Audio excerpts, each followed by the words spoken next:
Natural and man-made water sources such as rivers, lakes, dams, streams, and stormwater tanks may contain living microorganisms, bacteria, fungi, or non-living structures like viruses, which can be harmful for human health. Therefore, water and wastewater treatment plants in developed countries test and treat water before it is used for drinking, bathing, filling swimming pools, food preparation, or cooking. At the same time, however, 60% of all infant mortality worldwide is linked to infectious and parasitic diseases, most of them related to inadequate water disinfection in underdeveloped countries. Chemical disinfection approaches like chlorine dosing damage the cell membrane of microorganisms and then enter the cell to disrupt the respiration and DNA activity. Chlorine also kills most viruses, but it requires retention times of up to 30 minutes or more. In comparison, UV light provides rapid, effective inactivation of microorganisms through a physical process. When bacteria, viruses, and protozoa are exposed to the germicidal wavelengths of UV light, they are rendered incapable of reproducing and infecting. Ultraviolet UV light is emitted by our sun. However, it's invisible for the human eye.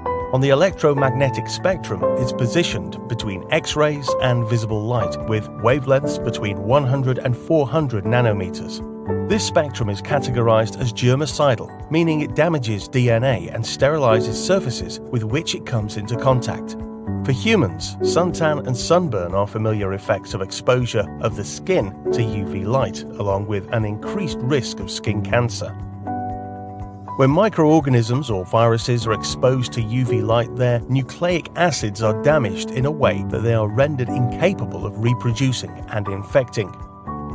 Bacteria absorb light for growth process, therefore high-energy UV light is absorbed as well and enters cellular RNA and DNA. This absorption of UV energy forms new bonds between adjacent nucleotides, creating double bonds or dimers. The longer the exposure to UV light, the more the thymine dimers are formed in the DNA, and the greater the risk of an incorrect repair or missed dimer. If cellular processes are disrupted because of an incorrect repair or remaining damage, the cell cannot reproduce or infect anymore. It has been proven that UV light treatment is a rapid and effective way to inactivate a wide list of pathogenic bacteria and viruses. Unlike chemical disinfection like chlorine dousing, UV light also eliminates protozoan parasites, which cause, for example, malaria. However, UV disinfection is usually a single-pass treatment, and if used insufficiently, bacteria strains could regrow during transportation from treatment facilities to private households. Thanks for watching, and if you like our 3-minute tutorials, please subscribe and don't forget to give a thumbs up.